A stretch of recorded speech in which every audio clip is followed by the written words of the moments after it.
Oke, oke, terima kasih Mbak Selemi. Untuk yang sambil untuk yang tugas UAS ya, sorry, UAS itu saya infokan dari sekarang untuk kalian memasukkan kalau yang sudah LOA atau yang udah silakan taruh di Google Drive, LOA juga taruh itu biar nanti gampang narik ya. Jadi grup-grup walaupun emang uh, ada sesuatu yang tidak, silakan kirimkan ke saya karena ada satu lain hal kan nggak mau dipublish di terus di tersebut untuk terlihat orang lain yang apa gitu ya. Itu nanti berkaitan dengan nilai UAS-nya. Oke, sebelum saya lanjutkan ke materi, ada yang mau ditanyakan seputaran kisi-kisi UAS?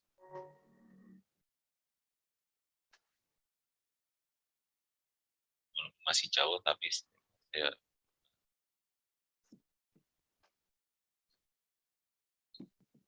soal publish deh karena kita udah bicara publish kan materi udah habis untuk yang publish.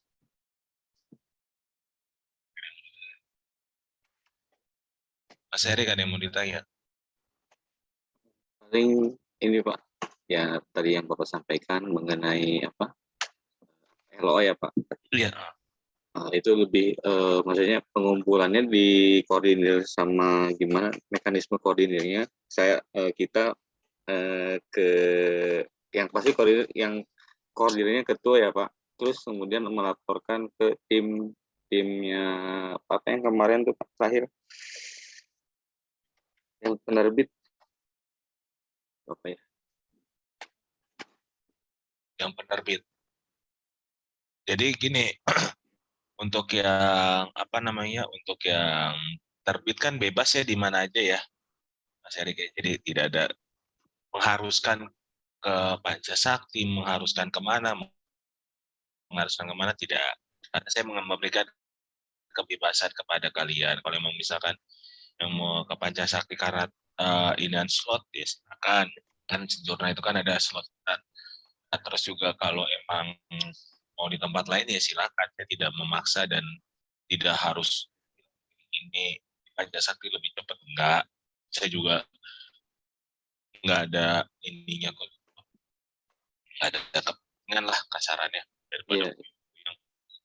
oke Nah, Pak. terus untuk yang luar itu uh, ketua kelompoknya aja yang melaporkan ke saya. Mau itu misalkan gini ya, misalkan Mas Erik nih di dalam kelompoknya nih, contohnya ya, contoh lo ini di dalam satu kelompok bareng sama Mbak Selemi nih. Nah, sementara Mbak Selemi itu nggak ngerjain, Mas sebagai ketua kelompoknya itu tidak mencantumkan nama Mbak Selemi di jurnal tersebut. Nah, takut loanya terlihat ya gimana Mbak Selemi dan jadinya uh, konflik antar teman. Jadi itu bisa langsung kirim ke saya, nggak usah dipublish di dalam Google Drive, nggak apa-apa. Karena itu nilainya beda nantinya. Saya pertemanan, perkuliahan. Karena beda kan antara pertemanan dengan perkuliahan soal nilai.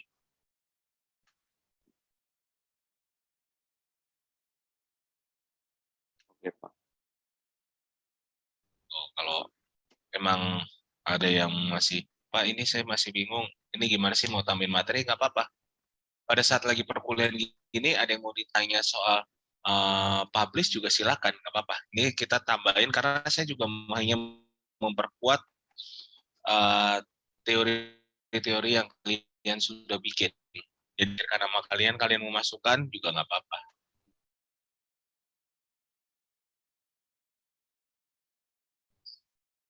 Jadi kalian juga pusing-pusing, yang penting LOA di saya. Itu nilainya kalian tuh nanti buat mata kuliah ini endingnya adalah LOA.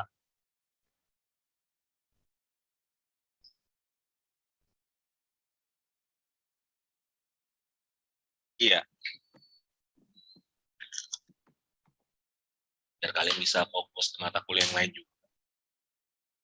Oke, ada lagi yang mau ditanya? Apa-apa, tanya dulu. Sambil berjalan aja ya, nanti Yap. dengan pertanyaan.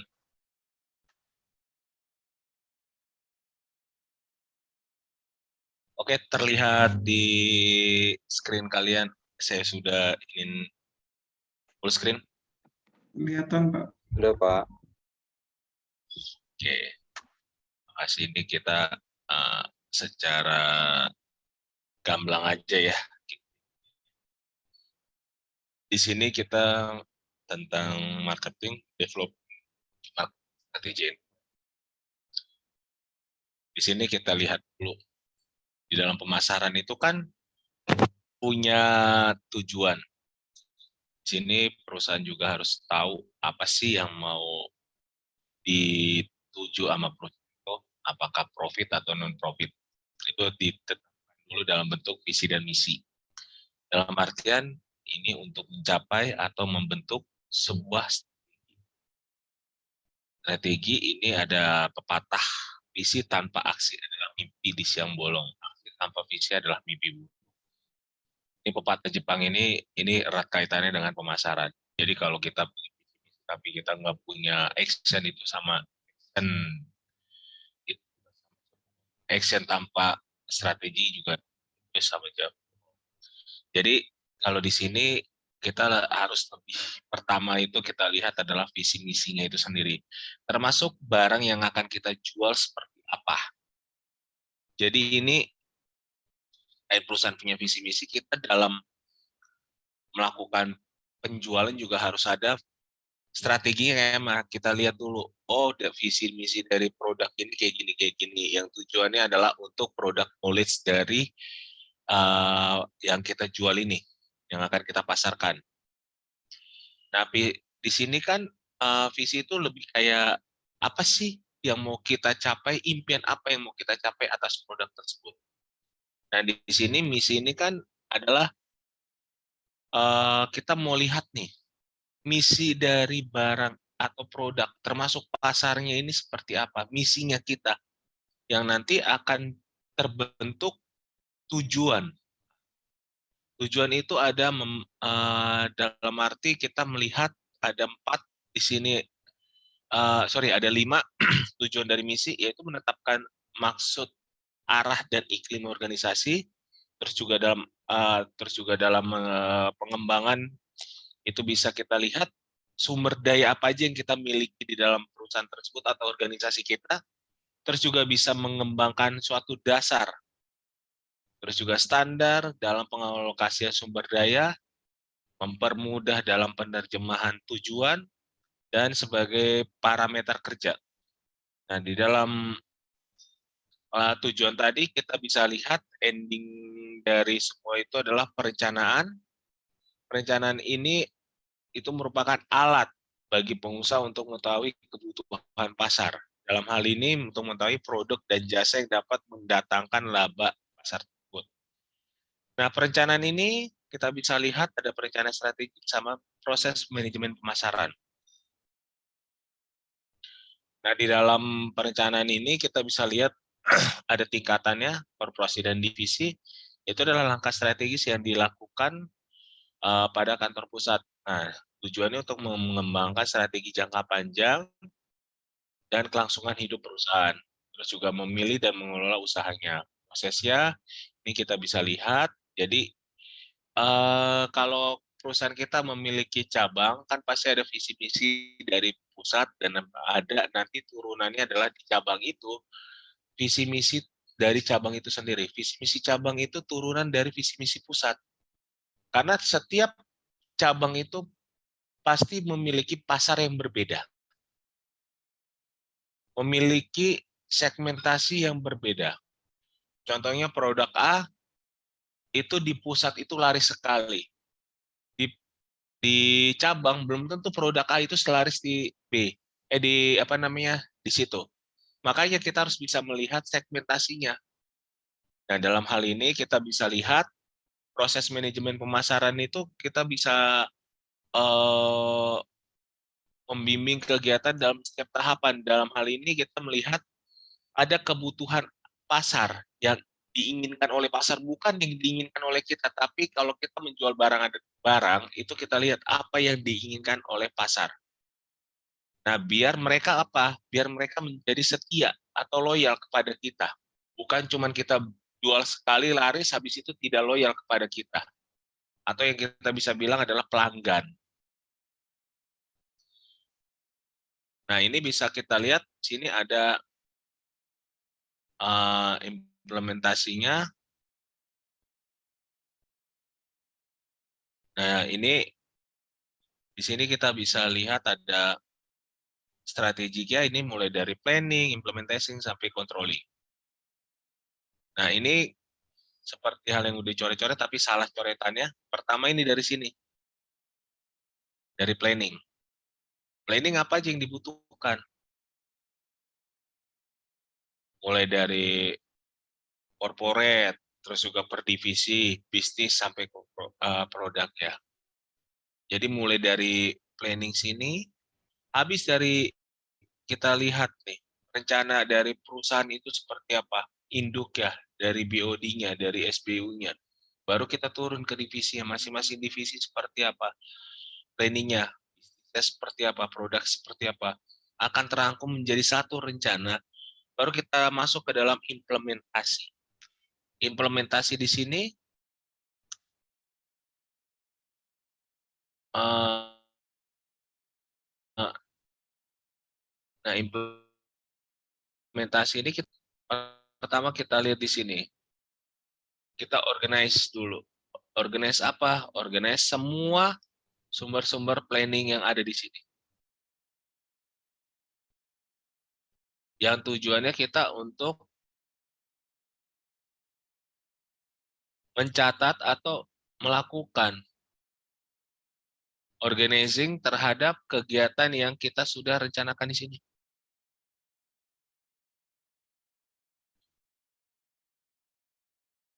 Nah, setelah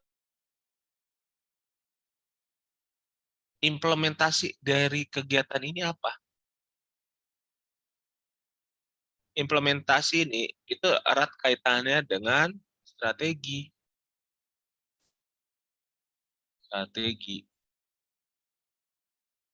Nah, ini strategi ini buat kita bisa melakukan controlling di sini. Dan ini tarikan ini ke sini, ini merupakan adalah feedback atau umpan balik. Ini feedback ini. Feedback ini tujuannya untuk melakukan perbaikan, continuous improvement terhadap apa yang sudah kita lakukan dari rencana-rencana kita. Dan kita bisa melihat di sini itu, setelah kita melihat proses ini semua, baru kita akan lakukan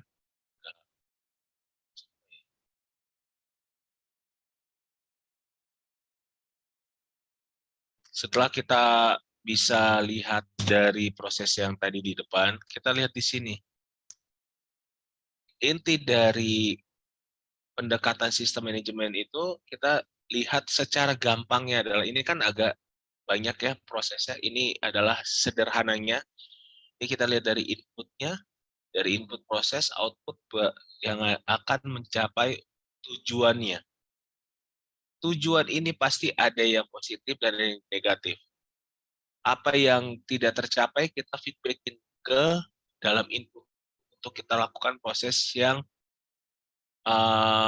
perbaikan. Dan di sini ada contoh-contoh produk dengan orientasi market yang berbeda-beda. Di sini saya minta kepada kalian sebagai nilai harian kalian untuk membuat suatu bagan seperti ini. Kalian buatlah nama perusahaannya. Ini kalau bisa kalian cari UMKM-nya, ya, bikin tugasnya seperti ini, tabelnya, nama perusahaan, jenisnya, terus juga marketnya seperti apa. Ini adalah kalian cari perusahaan UMKM. Di sini company-nya adalah company UMKM. Kalian lihat aja sekitar kalian. Ini contohnya kalian bikin 5. Kalaupun emang susah kalian cari 5, 5 di sini itu satu UMKM 5 produk boleh. Atau kalian cari dua lah, dua maksimal, tapi produknya masing-masing itu kalau 2 itu 3, kalau 1 5 produk di UMKM-nya. Oke, ada yang mau ditanya nih sampai di sini nih?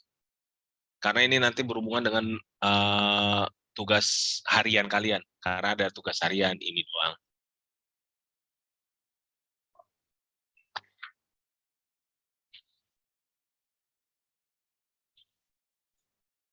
Ada yang mau ditanya? Itu Mama make sure lagi Pak, make sure terkait itu bagan maksudnya produk UMKM atau perusahaan UMKM Pak? Kan tadi kan ada Canon. ya, kan ada Canon tuh. Bentar. Kan ini ada Canon. Kan ini kan satu perusahaan, satu produk nih ceritanya. Definisi produknya apa? Jadi nama perusahaannya, produk definisi ini apa. Nah kalau ini, saya pengennya company-nya ini UMKM. Ini kalian ganti UMKM. Ini ganti UMKM nih. Nah terus juga produknya apa. Di sini kalian masukin produk. Dan nanti saya kasih deh template-nya. Jadi kalian tinggal masukin template ya. Marketnya ke siapa. Terus juga kalian masukin di situ definisi. Jadi kayak gini nih. Bentar, nih, saya buatkan ke Excel ya. Kenapa saya bikin kayak gini? Biar kalian juga bisa menelaah apa sih yang ada di pasar tersebut. Oke, di sini, ini contoh ya. Ini kayak tadi, nama UMKM. Terus juga di sini ada, kalau perlu kita lagi.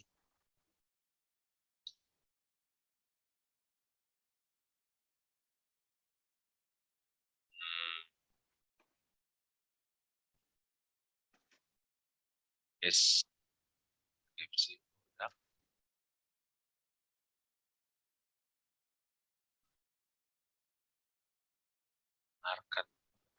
Market sih lebih arah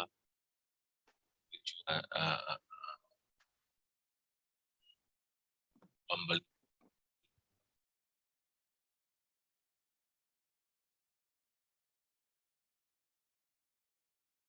Oke, ini ada nomor. Di sini tadi yang saya bilang kalau misalkan di sini ada nama UMKM-nya XXX, UMKM-nya ini misalkan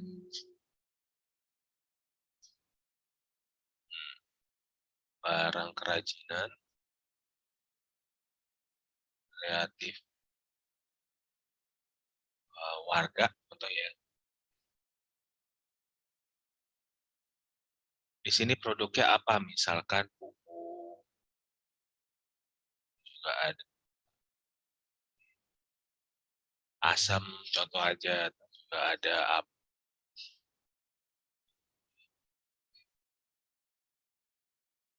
teh asam, terus kopi pahit.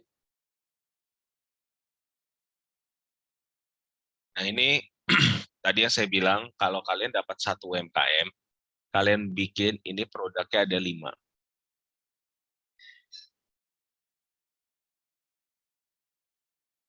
Terus di sini kalian deskripsiin pupuk ini, kalian kayak memaparkan apa sih kelebihan dari pupuk ini dibanding pupuk yang lain. Kayak buat bikin orang-orang itu mengetahui atau sebagai, kalau saya bilang sih produk knowledge ya dari produk ini. Terus ini target pasar, target pembeli, target pasar. Nah, ini target pasarnya siapa? Oh,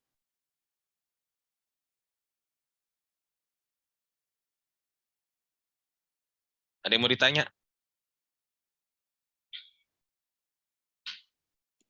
Target pasar maksudnya kalangan menengah ke bawah gitu ya Pak? Target pasar, jadi bisa misalkan gini, anak-anak. Oh,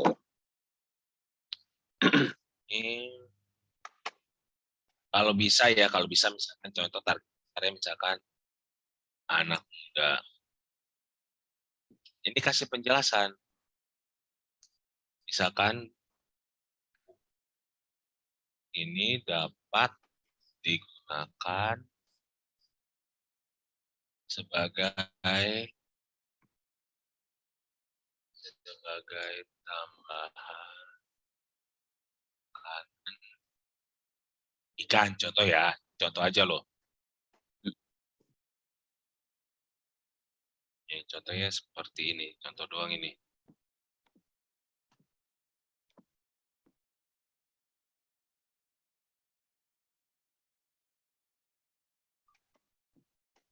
Jadi kurang lebihnya kayak gini nanti dibikinnya.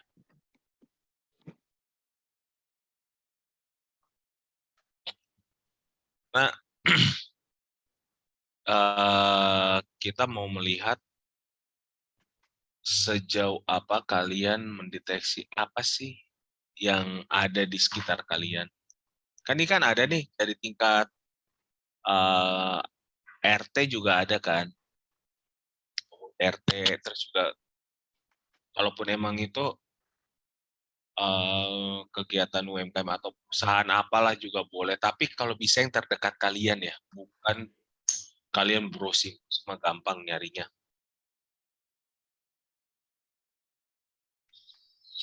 Ibu PKK juga boleh, ibu pengajian juga boleh, koperasi kantor kalian juga boleh.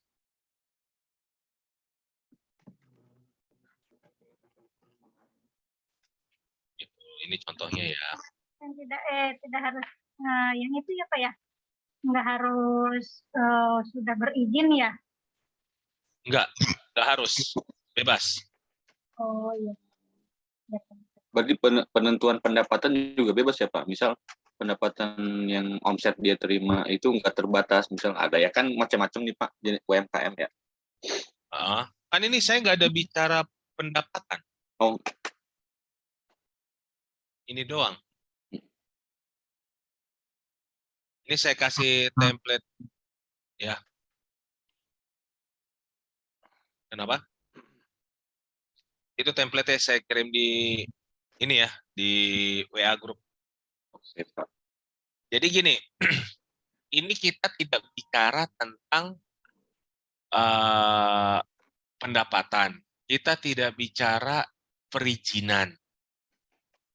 Kalau yang ini kan UMKM ini yang sederhana aja, yang tingkat pengajian juga boleh. Tingkat arisan keluarga pun boleh. Namanya usaha menengah kecil. Bebas ini, asli, bebas. Izin Pak, ini untuk perorangan berarti Pak ya? Yap, Bebas betul. perorangan ya? Ada tugas perorangan, silakan kirim emailnya ke saya iniin. Batas pengumpulannya kapan Pak? Bentar, sabar. Sabar ya, Mbak Salemi.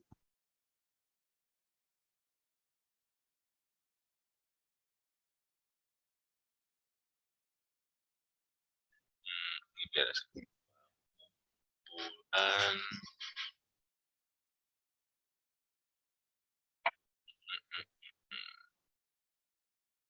Tanggal berapa sih itu?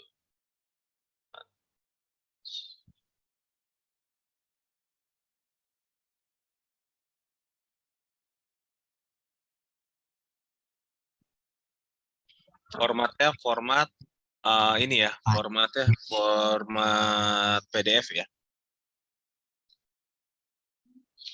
Individu ini.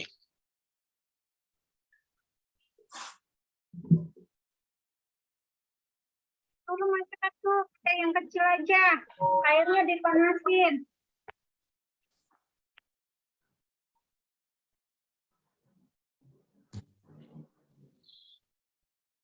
Deh, mau ditanya dulu nggak sebelum saya lanjutkan?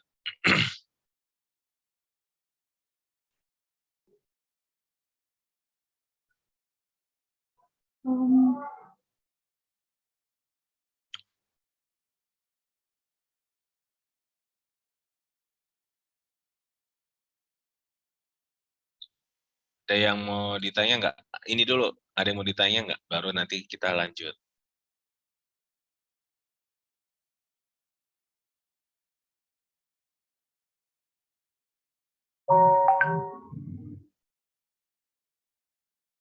Cukup, Pak. Lanjut, Pak.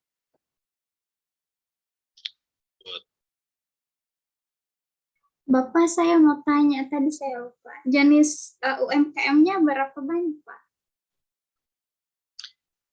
Minimal kalau misalkan mau satu UMKM, itu produknya minimal 5. Kalau enggak, ya 5 lah. 5. Kalau nggak ada 5, itu 3 juga boleh deh. 3, saya kurangin lagi. 3 produk. Kalau mau dapetin, kalau mau 2 UMKM, itu bisa 2 sampai 3. 3 maksimal. Baik, Pak.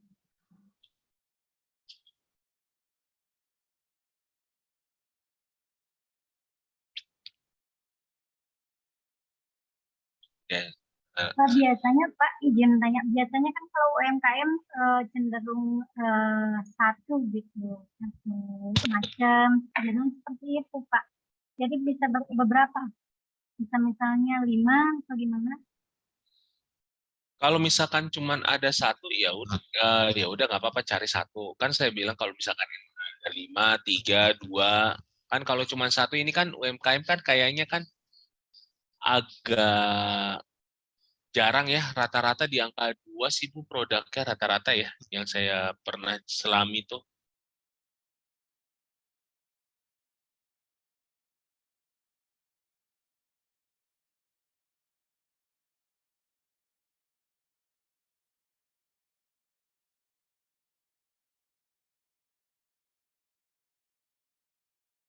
Misalnya satu keluarga atau gimana, satu macam gitu. Nanti ada yang lain, satu lagi, seperti itu Pak. Kalau saya bisa program dari pemerintah kayak P2BKS seperti itu. Kayak Bina Desa Bu ya. Iya, sejenis itu biasanya. Kalau misalnya ada pembinaan-pembinaan gitu, Pak. Nah, kalau Bina Biasanya, Desa itu nggak apa-apa Bu. Kayak misalkan kita mau masukin nih, kayak misalkan contohnya Bina Desa Bu ya.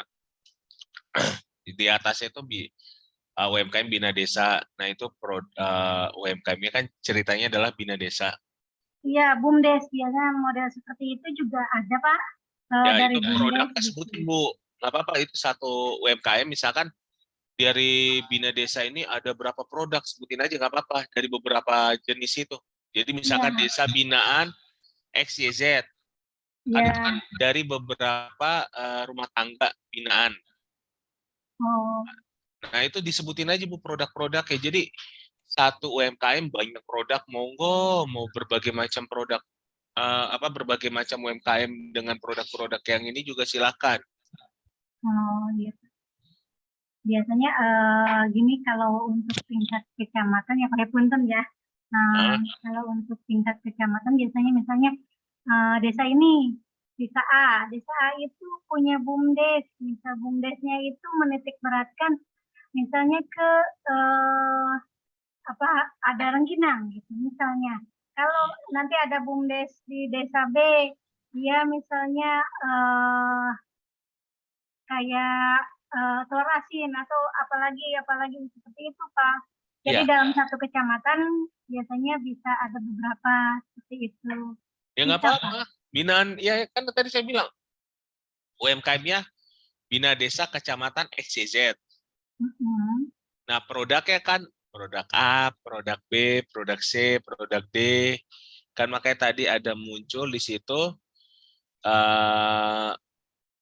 deskripsi ininya, jenis UMKM-nya. Kan tadi disebut ini, misalkan jenis UMKM berarti Bina Desa, memberdayakan masyarakat, bla bla bla bla, bla, seperti itu, Bu. Iya. Produknya apa aja disebutin. Nah, deskripsi produk, terus juga target pasar. Oh iya. Oke, dan di dalam itu, Bu, nanti di pertemuan minggu depan, jadi ini bukan kelompok sih, sorry. Nanti ada saya panggil untuk mengkonfirmasi dan silakan mengeksplor apa yang menjadi tugasnya. Jadi bukan hanya ngerjain juga, tapi untuk istilahnya mereviewkan hasil dari tugas yang sudah dikumpulkan. Ya, Pak. Terima kasih, Pak. Yo. Jadi tugas ini dibikin mau dalam bentuk Excel, mau dalam bentuk Word, yang penting saya nerimanya dalam bentuk PDF. Karena nanti saya ingin mengkonfirmasi kepada kalian UMKM-UMKM-nya ini. Jadi kalian nanti mempresentasikan, tapi bukan dalam bentuk PPT. Kalian nanti mempresentasikan secara cara kalian aja lah. Jadi kalian itu ngumpulin tugas, kalian udah mempersiapkan apa sih yang menjadi UMKM-nya ini. Tuh. Jadi bukan cuman sekedar bikin doang, tapi kalian mempresentasikan apa yang menjadi temuan kalian.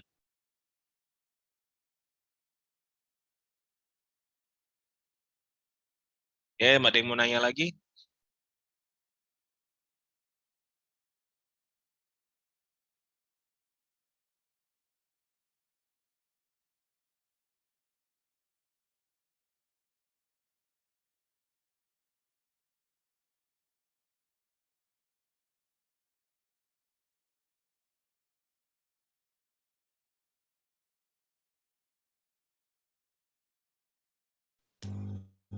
Oke, kalau nggak ada pertanyaan, kita lanjut ya.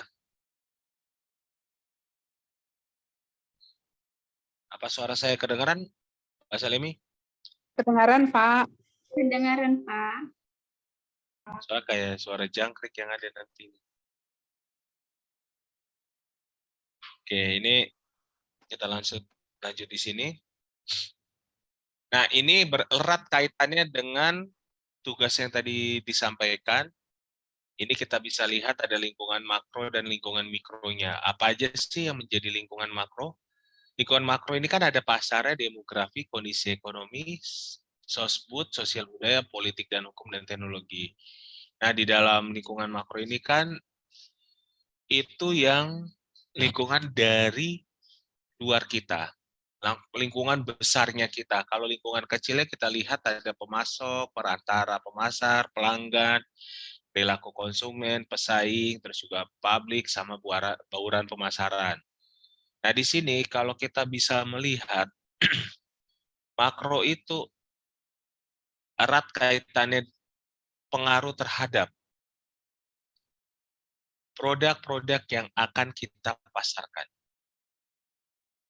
Contohnya dengan pasar, ini kita lihat pasar ini maunya seperti apa, demografinya seperti apa. Nah, kondisi ekonomi, kalau misalkan kita produksinya itu 100.000, kita jual 99.000. Jika kita lihat kondisi di luaran harga tersebut 800, itu kan nggak mungkin. Kita lihat dulu semua kondisi-kondisi ini. Sosial budaya seperti apa, politik dan hukum sama teknologi yang digunakan itu seperti apa. Kenapa kita harus menganalisa lingkungan pemasaran? Tujuannya untuk bisa kita menempatkan posisi produk atau jasa yang kita akan pasarkan. Untuk yang tugas yang itu juga bisa dalam bentuk jasa ya, bukan hanya produk saja, tapi jasa juga nggak apa-apa. Jadi bukan cuman wah Kak, ini nggak ada produknya, ini adanya jasa, silakan ditulis. Misalkan di UMKM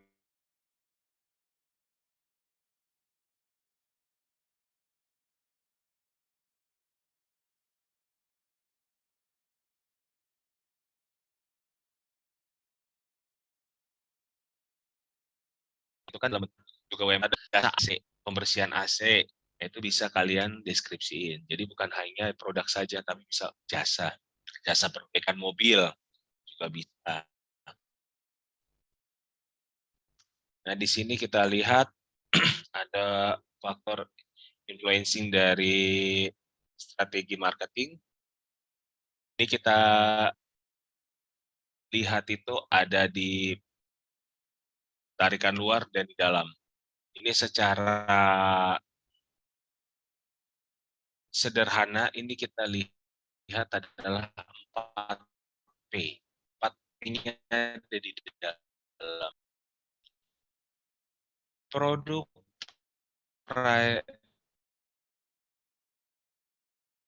place, dan promosi. Satu kesatu.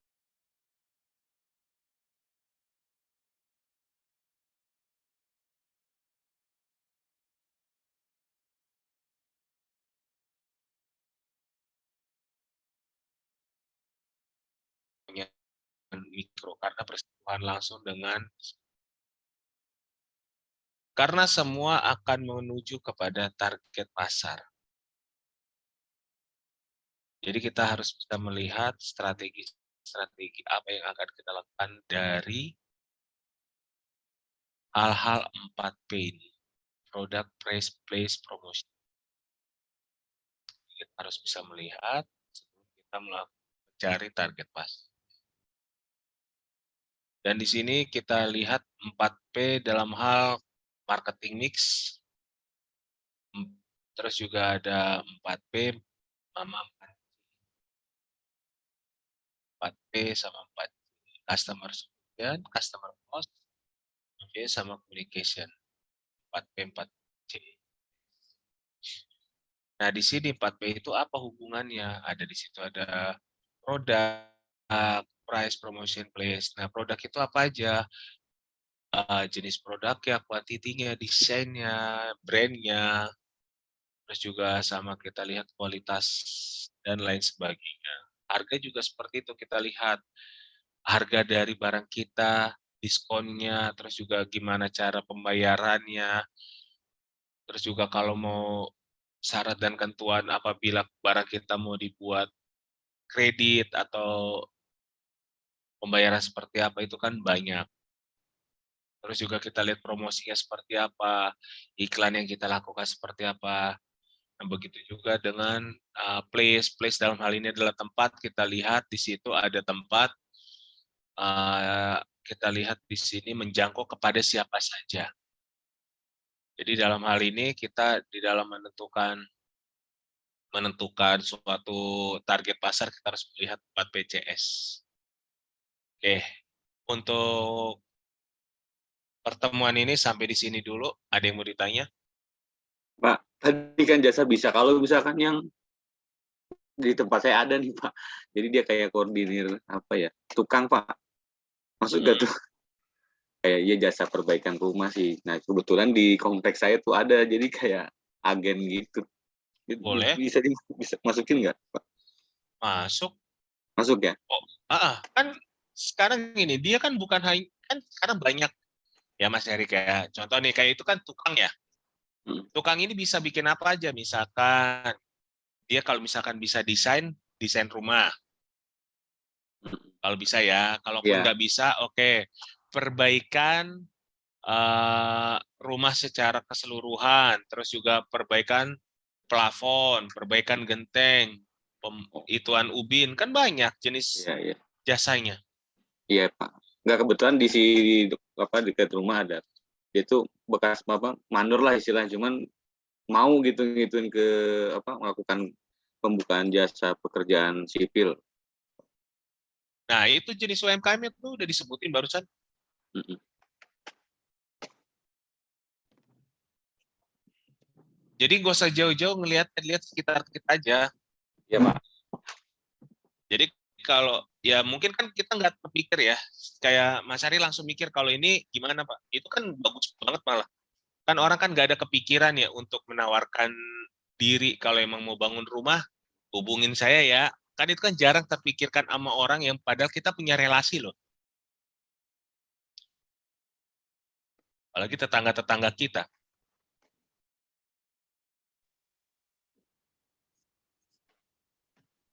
Pak Rene, boleh nanya nggak Pak?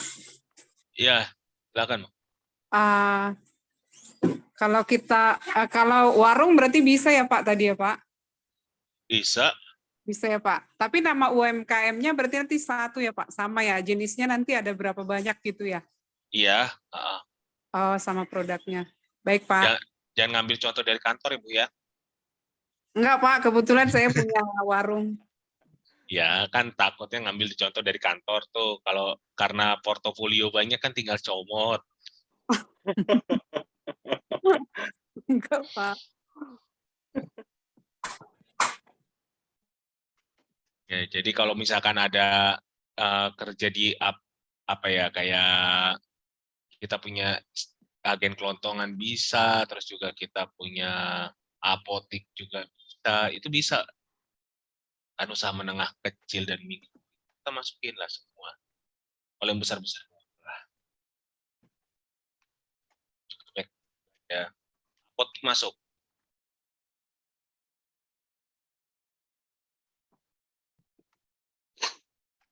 bengkel masuk, bengkel produk dan jasa tuh sekali dua bengkel.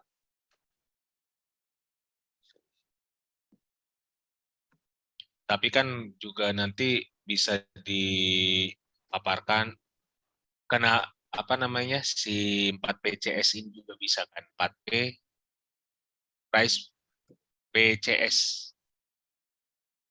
yang tadi yang ada di itunya PPT-nya. Jadi nanti PPT-nya akan saya share juga di grup buat bahan pertimbangan. Kan deskripsi produk itu kan juga kita bisa mengacu kepada 4PCS itu tadi.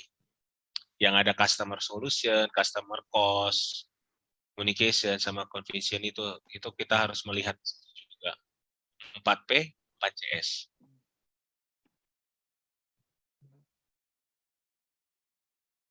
Jadi lebih larinya ke marketing mix. Karena kalau kita cuma bicara produknya ini kita nggak tahu target pasarnya seperti apa juga kan agak sulit juga ya. Kayak tadi contoh si Mas Erik ngasih contoh ada di sini mandor kuli, kan kalau nggak tahu target pasarnya kan bingung juga dia. Terus juga dia nggak tahu solusinya seperti apa terhadap kalau calon customer-nya, harga-harganya ya sama aja susah. Jadi dalam hal ini kita mau mencari UMKM ini kita harus tahu juga nih UMKM tersebut tahu nggak produk knowledge-nya itu sendiri apa, yang didagangkan itu apa, target pasarnya apa. Minimal tahu apa itu produk-produknya dia lah, fungsi-fungsi dari produknya itu apa, dan harganya juga kan udah kebayang nih, oh harganya ini masuk ke kalangan menengah ke bawah, ini masuk menengah ke atas. Jadi mau jasa mau produk itu endingnya harus tahu produk knowledge dari yang didagangkan. Kalau nggak tahu ya sama aja bohong.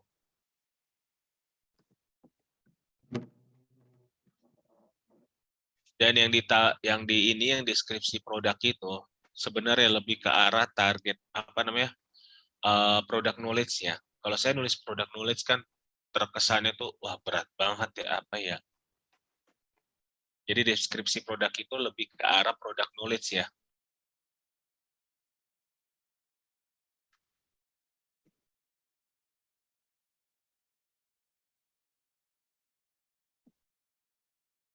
Oke, ada yang mau ditanya? Pak Ray, boleh tanya Pak? Silakan. Kalau misalkan jasa servis komputer dan penjualan aksesoris komputer, apakah itu masuk UMKM, Pak? Masuk. Makasih, Pak. Iya. Sama-sama. Kayak tadi kan saya sebutkan ada bengkel ya. Bengkel kan sebenarnya ini sama ya. Bengkel itu kan mau bengkel motor, mobil, komputer, printer, itu kan masuk. Penjualan produk dan jasa. Jadi bisa dimasukkan di situ.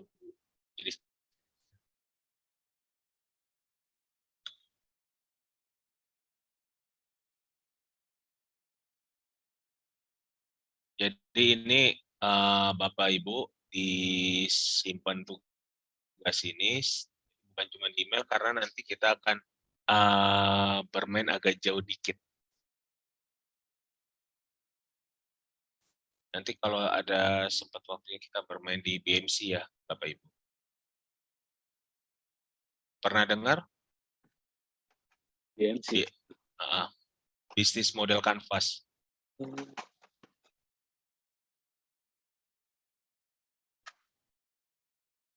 Nanti saya masukkan dikit model kanvas kayak apa. Nah, nanti kita turunkan tuh. Ini dasarnya dulu nih, kita dapetin. Dan kalau masih sempat lagi, kita turunkan ke menjadi project capstone ya. Kalau masih sempat, project capstone. Jadi ini saya sederhanakan dulu, sebenarnya kan urutan mau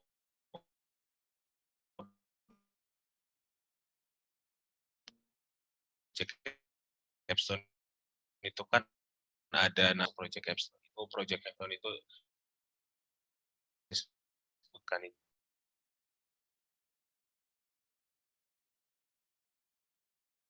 Jadi kita membangun konsepnya,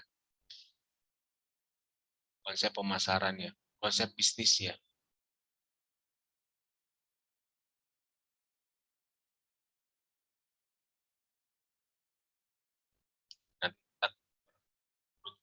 Lagi.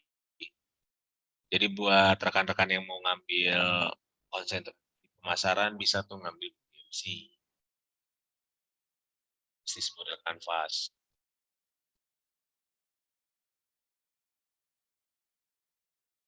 Nanti model seperti apa itu bisa kita lihat. Jadi sekarang saya nanti kita akan melanjutkan BMC itu kita secara global aja BMC itu kayak apa sih?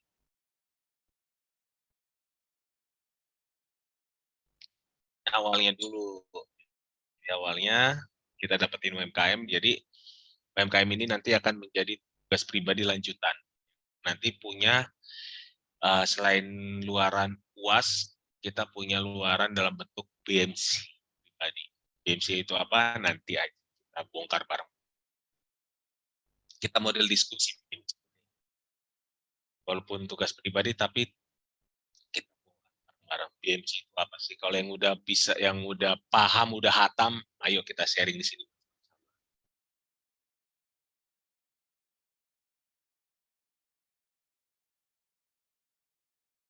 Oke, ada yang mau ditanya? Kalau nggak ada, kita sudahi dulu nih perkuliahan kita untuk hari ini. Nah, tugasnya saya tunggu buat minggu depan. Jadi sekalian nanti saya buka dikit minggu depan itu sesi BMC dikit ya. Iya, Pak. Oke, kalau begitu absen ini juga saya tunggu ya. Mbak Selemi. Iya, Pak. Sebentar, Pak, saya mau Ya, ada yang ambil mau foto.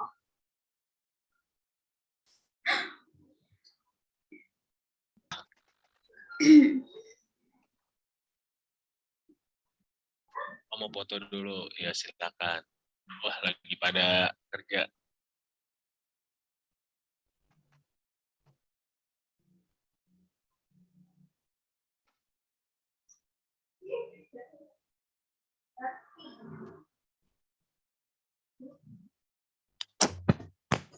Yang bisa buka videonya dibuka videonya. Di sini yang belum buka video nih saya panggil aja nih. Siska belum buka video.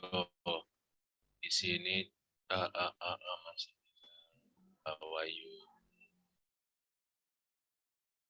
Wayuni Ambar bisa di open cam-nya. Siska sama Pak Faisal sama Lindi. Biar dipoto sama ini. Ya udah belum Salemi? Di foto? Udah, Pak. Oke, kalau begitu kita tutup dulu ya pertemuan kita untuk hari ini. Terima kasih atas kehadirannya. Sampai jumpa dan selamat siang. Ya, Pak. Pak. Terima kasih, Pak.